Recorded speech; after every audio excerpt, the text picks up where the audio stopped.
श्री दत्तप्रबोध अध्याय 52. संत एकनाथांची सत्वपरीक्षा. मागील अध्यायामध्ये एकनाथाला आलिंगन देऊन जनार्दन पंतांनी त्याला दत्तदर्शन घडवण्याचं आश्वासन दिलं. पण नंतर त्यांना वाटलं की अजून त्याला तावून सुलाखून घेतलं पाहिजे, काही काळ आणखी जाऊ द्यायला पाहिजे. जनार्दन पंत त्यानंतर एकनाथांवर विविध प्रकारच्या जबाबदाऱ्या टाकू लागले. कौमारी अवस्था संपवून तारुण्यात प्रवेश केलेला एकनाथ ते सर्व कामं अगदी सहजतेनं करे. एकनाथाचं वागणंही मोठं विशुद्ध होतं, पवित्र होतं. तारुण्यानं मुसमुसलेलं, आरोग्य संपन्न असं त्याचं शरीर कित्येकांना वेड लावित असे. पण एकनाथ वासनेपासून दूर होता, अध्यात्म साधनेत दंग होता. अशातच त्या नगरात एक आश्चर्य घडलं. त्या नगरात एका ब्राह्मणाच्या घरी त्याची विधवा मुलगी राहत होती. अतिशय लावण्य संपन्न, तारुण्यानं मुसमुसलेली, साक्षात रंभा उर्वशीच. नवरा लहान वयातच गेल्यानं तिच्या वासना अतिशय जागृत होत्या, तेजाळ होत्या. घरातले उत्तम संस्कार असूनही तिच्या हातून दुराचरण घडलं. ती आपल्या जराकडे जाऊन आपल्या वासना भागवू लागली आणि त्याचा व्हायचा तोच परिणाम झाला. तिला दिवस गेले, ती गर्भिणी झाली. दिसमासानं तिचं पोट वाढू लागलं. लोकात चर्चा सुरू झाली. जो तो उलटा म्हणून तिच्याकडे बोट दाखवू लागला, तिला नावं ठेवू लागला. ब्राह्मणानं तिला घराबाहेर काढलं, कुलाची बेअब्रू केली म्हणून तिला हीच शिक्षा योग्य होती. तिला घराबाहेर हाकलवून दिलं. ब्राह्मणी स्वस्थ बसली नाहीत. त्यांनी हे कृत्य दिवाणात कळवायचं ठरवलं आणि त्याचा सोक्षमोक्ष लावायचा असा निश्चय केला. ब्राह्मण आणि ब्राह्मणीचा हा निश्चय कळताच जारीन घाबरली, भयानं थरथरू लागली. आता भर दरबारात सर्वांसमक्ष आपली बेआबरू होणार, आपली धिंड निघणार, विटंबना होणार म्हणून ती ओशाळली. तिला काही सुचेना. शेवटी ती आपल्या लंपट जाराकडे गेली. तिचा जार म्हणजे पूर्वी बादशहाच्या दरबारातला दिवाण होता. त्याच्या गैरकारभाराबद्दल त्याला काढून बादशहानं जनार्दन पंतांची नेमणूक केली होती. त्याचा त्या लंपट माणसाला मनस्वी संताप आला होता. त्यानं या गोष्टीचा मनात डोकं धरला होता व तो सूड घेण्याची संधी शोधत होता. जनार्दन पंतांच्या सत्शील वागण्यानं आणि कर्तव्यदक्ष काटेकोर कामामुळं त्याला तशी संधी मिळेना. पण एक संधी घेण्याचा त्याने निश्चय केला. तिनं आपली व्यथा जेव्हा त्या जाराला सांगितली तेव्हा तो तिला म्हणाला, तू कशाला काळजी करतेस? अगदी निश्चिंत राहा. मी तुला एक युक्ती सांगतो, त्याप्रमाणे सगळं तू दरबारामध्ये सांग. कोणती युक्ती सांगणार आहात? एखाद्या युक्तीनं होण्यासारखं हे काम नाहीये. त्यावरती तो जार म्हणाला, मी सांगतो ते ऐक. यवन दरबारात जनार्दन पंतांचा कारभारी एकनाथ हा सर्वांना प्रिय आहे. जनार्दन हा माझा शत्रू आहे. कितीतरी दिवसांपासून त्याचा काटा काढायच्या विचारात मी आहे. ती संधी आज आली आहे. ती कशी काय? मूर्ख स्त्री, तुला दिवाणात धरून नेल्यानंतर तुझा जबाब लिहून घेतील. त्या जबाबात तू निर्भयपणानं असं लिहून द्यायचंस की माझ्या गर्भाचा मालक जनार्दन पंतांचं कारभारी एकनाथच आहे.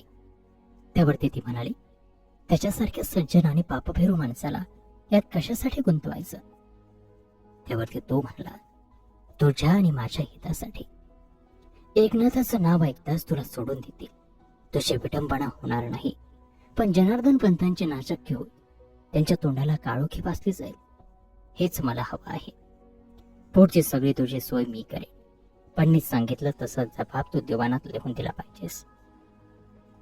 जारानं रचलेल्या कारस्थानाला संमती देऊन जारीने घरी गेली. जारही निश्चित होऊन पुढं काय घडतं याची वाट पाहू लागला. इकडे ही वार्ता दिवाणात गेल्यानंतर कोतवालानं त्या स्त्रीला धरून आणण्यासाठी 4 शिपाई पाठवले. त्या शिपायांनी तिला धरून आणलं. तिची चौकशी सुरू केली. तेव्हा ती जारीने संभाविताचं आवाहन म्हणाली, हे कृत्य कुणी केलं हे सांगायची मला लाज वाटते. तसं नाव उच्चारायला माझी जीभ रेठत नाही. हे कोलटा स्त्रिये, विधवा असूनही परपुरुषाचा संघ करताना आणि हे असली थेर करताना तुला लाज वाटली नाही? तिथं त्याचं नाव घ्यायला कसली लाज? मुकाट्यानं त्याचं नाव सांग. कोण आहे तुझा जार? कोतवालानं जराही दयामाया न दाखवता तिला हडसून खडसून विचारलं. तेव्हा ती मुसमुसून रडू लागली. तिला रडताना पाहून कोतवाल जरा नरमला. त्यानं विचारलं, तुला रडायला काय झालंय? त्यावरती ती म्हणाली, रडू नको तर काय करू? ज्यानं माझ्यावरती बलात्कार केला तो बादशहाच्या दरबारातला फार मोठा मानाचा अधिकाराचा माणूस आहे. मी काबला. त्यानं माझ्या परिस्थितीचा गैरफायदा तर घेतलाच, माझं सर्वस्व लुटलं, मला बदनाम केलं. असं म्हणून ती आणखी मोठमोठ्याने हुंदके देऊन रडू लागली. त्या सुंदर ललणीचं सहायता बघून कोतवालाचं मन दडपलं.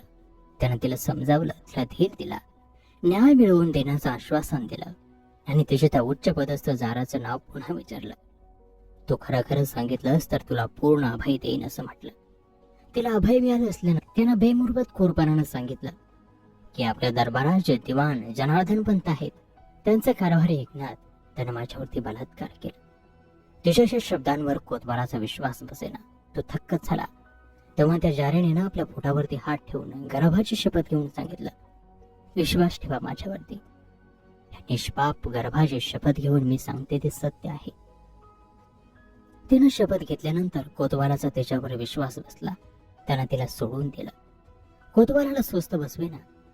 त्यानं ही सारी हकीकत बादशहाला सांगितली. बादशहाचा या सांगावंगी बातमीवर विश्वास बसेना. एकनाथांची योग्यता तो ओळखून होता. त्यानं या बातमीचा पक्का निर्णय करायचा ठरवला आणि जनार्दन पंतांना बोलावून धाडलं. जनार्दन पंत लगबगीने आले. बादशहाच्या तोंडून ही सारी घटना ऐकून ते थक्क झाले. माझा एकनाथ त्यातला नाही ते बोलले, पण राजाची खात्री होईना. हा सूर्य आणि हा जयद्रथ करायच्या इराद्यानं त्यांनी एकनाथाला बोलावून घेतलं. एकनाथ दरबारात हजर झाला. राजानं त्या ब्राह्मण युवतीला हे राज दरबारात बोलावून पाठवलं. ती निर्लज्ज आगाऊ श्री दरबारात हजर झाली. दोघं हजर झाल्याचं पाहून बादशहाने एकनाथासमोर त्या स्त्रीला विचारलं, हे ब्राह्मण श्री, तुझ्यावर ज्यानं कुणी अत्याचार केला ते त्याच्या समक्ष सांग. बादशहाचं बोलणं ऐकून ती स्त्री तर अधिकच हुशारली. एकनाथाकडे बोट करून म्हणाली, ह्यानं माझी आबरू लुटली. हाच माझ्या गर्भाचा धनी. एकनाथ या वाक्यानं 2 क्षण सर्द झाला. त्याला काय होत आहे, आपण काय ऐकत आहोत हेच काही समजेना.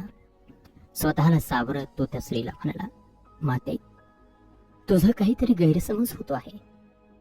यापूर्वी मी तुला कधी पाहिलं देखील नाही. परस्त्री मला माते समान आहे.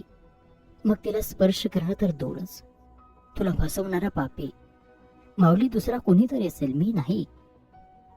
त्या स्त्रीचं धाडस एवढं ताणलं की एकनाथ इतक्या कळवळून बोलत असूनही ती लाजली नाही, थोडीही शरमली नाही. उलट खोटेपणानं रडण्याचं सोंग करीत ती आकडदंतली, महाराज हा मला फशी पाडतो आहे. करून सवरून मी केलं नाही असं म्हणतो आहे. आता मी काय करू? माझी आबरू तर लुटी गेलीच आहे, पण आता भर दरबारात ह्यानं स्वतः कृत्य नाकारून माझे थिंडबडेही काढले. हो, माझं सत्यानाश केला ह्यानं. त्या स्त्रीचा तो विलोप ऐकून राजाला हे वाटलं की वय असतं, मोह पडतो, पाऊल फसतं. तसाच मोह ह्या देखण्या तरुण एकनाथाला झाला असेल आणि त्याने त्या मोहाच्या क्षणी या स्त्रीचा उपभोग घेतला असेल. म्हणूनच ती स्त्री भर दरबारात एवढ्या ठामपणानं एकनाथांवर आरोप करते आहे आणि एकनाथ न बोलता ते ऐकून घेतो आहे. एकनाथ सारे शांतपणानं ऐकून घेत होता.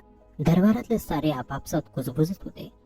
काही टवाळ म्हणत होते, बराच चांगला जोडा जमलाय, काय सुलक्षणी एकनाथ आहे. अशी पोरगी बळकावून बसला. पोरगी म्हणजे एकदम झकास. आता करून टाका लग्न बादशहाच्या साक्षीनं. मंडपात लग्नाबरोबर डोहाळ जेवणाचाही समारंभ करून टाका. आम्ही सारे अक्षदा टाकायला आहोतच. दरबारी टवाळांचं बोलणं ऐकून राजा संतापला. त्यानं साऱ्यांना चूप केलं आणि एकनाथाला विचारलं, एकनाथा, ही स्त्री म्हणते आहे ते खरं आहे का? तुला काही सांगायचंय? त्यावर एकनाथ म्हणाले, महाराज, मी या मातेला ओळखत नाही. तिच्याशी गैरव्यवहार मी केला नाही. याहून मला अधिक काही सांगायचं नाही. त्यावरती महाराज म्हणाले, तू नाही म्हणतोस, पण ही स्त्री तर गर्भावर हात ठेवून त्याची शपथ घेऊन तुझंच नाव सांगते आहे. मग आम्ही विश्वास ठेवायचा कुणावरती? तू हे कृत्य केलं नाहीस, त्याला पुरावा काय? त्यावरती एकनाथ म्हणाले, महाराज, मी सत्यच सांगतो आहे, पण आपल्याला पुरावाच हवा असेल तर ह्या मातेच्या पोटातील गर्भच आपल्याला आपल्या जन्मदात्याचं नाव सांगेल. एकनाथांचं हे उत्तर ऐकून सारी प्रजा चपापली. त्या स्त्रीचं तोंडही गोरमोर झालं. आश्चर्यानं राजानंही हा वाचला. गर्भ सत्य सांगणार, गर्भ बोलणार, हे कसं शक्य होतं? एकनाथानं जनार्दन पंतांच्या चरणाला हात लावला. ते धूळ आपल्या मस्तकी लावली आणि त्या स्त्रीला पुढं बोलावलं. माते, अशी पुढे ये. तुझ्या गर्भावरून मला हात फिरवू दे, त्यांच्या संवेदना जागृत करू दे. एकनाथानं त्या स्त्रीच्या पोटावरून दोनदा हात फिरवला आणि दयार्द स्वरात साथ घातली. बेटा, तुझा जन्मदाता कोण आहे हे सत्य तू आपल्या मुखानं इथं जमलेल्या साऱ्यांना सांग आणि मला मुक्त कर. दरबारात विलक्षण शांतता पसरली होती. जो तो त्या कोवळ्या भरकाचे शब्द ऐकायला उत्सुक झाला होता. इतक्यात आकाशवाणी भावेत ते शब्द म्हटले, नाथा, यात तुमचा काहीच दोष नाही. माझ्या जन्माचं दातृत्व या राजाच्या पूर्वीच्या यवन दिवाणाकडे जातं. ही माझी माता कुलटा आहे, जारिणी आहे. आपलं पाप लपवण्यासाठी आणि जनार्दन पंतांवरती सूड उगवण्यासाठी त्या यवन दिवाणानं हे सारं कारस्थान रचलं आणि तुमचं नाव घ्यायला सांगितलं.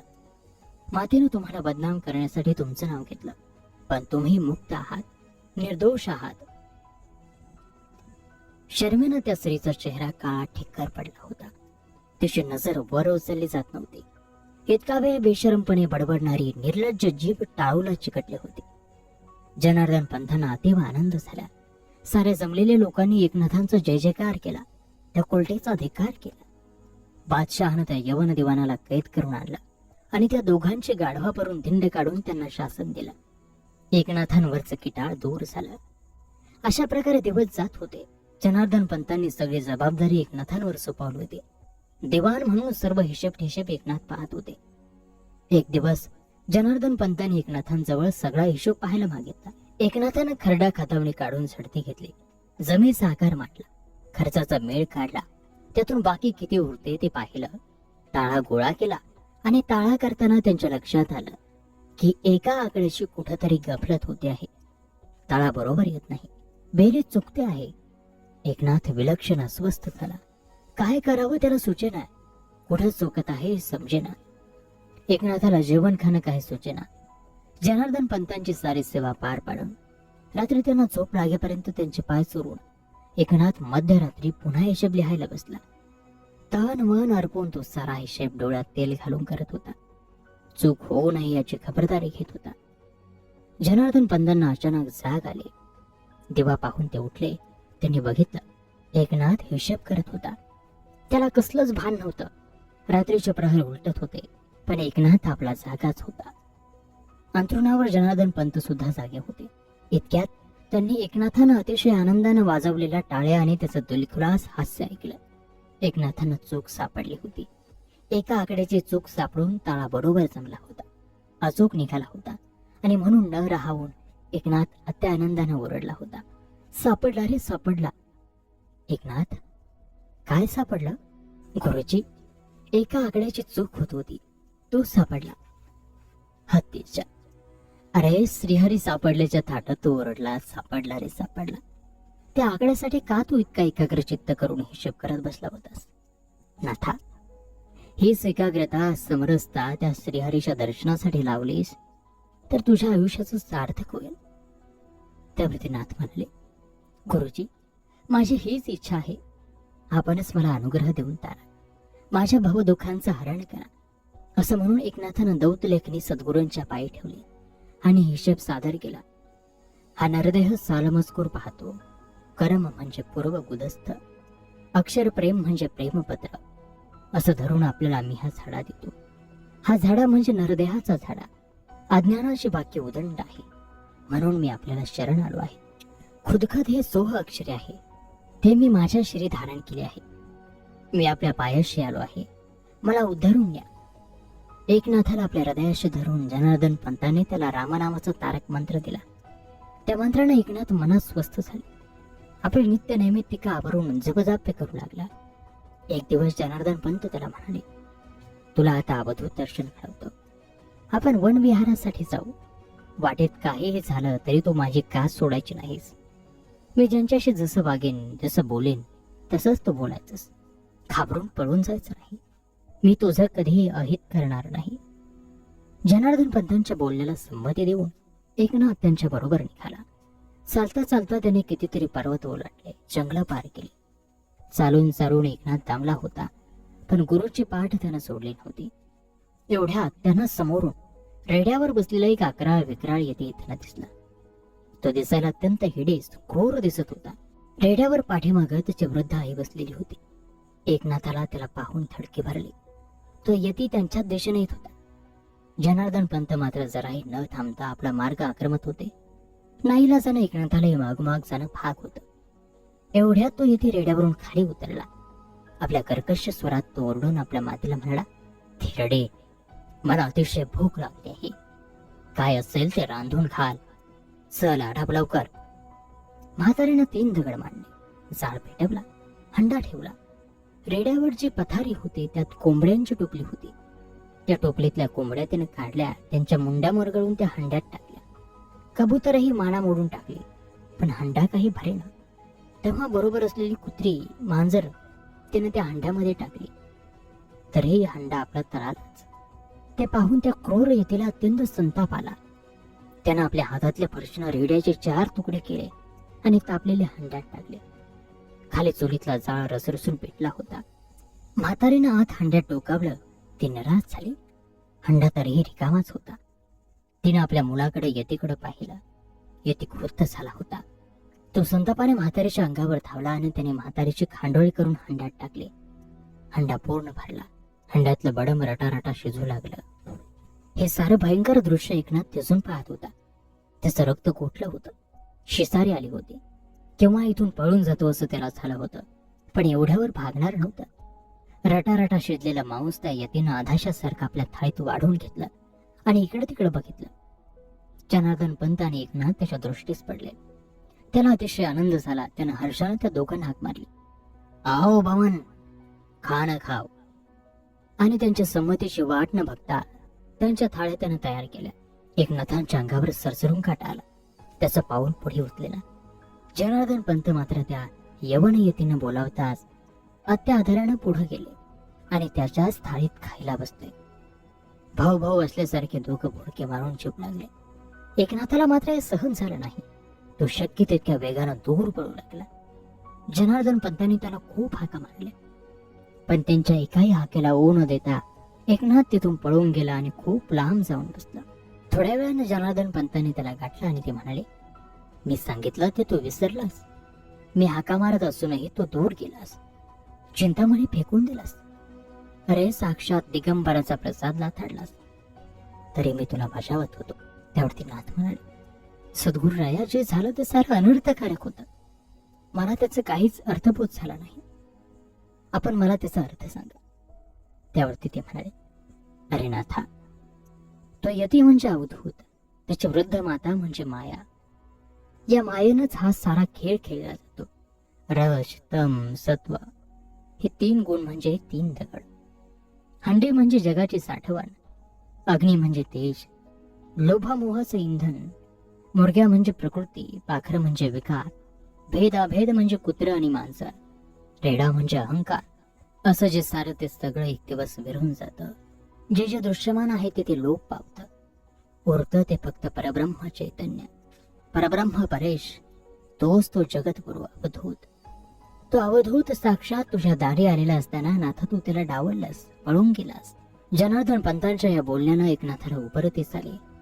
तो अनन्य भावानं गुरुला शरण गेला. गुरुनं पुन्हा दर्शन घडवण्याचं कबूल केलं. असेच काही दिवस गेले. एकनाथाला बरोबर घेऊन पंत तीर्थाटनाला निघाले.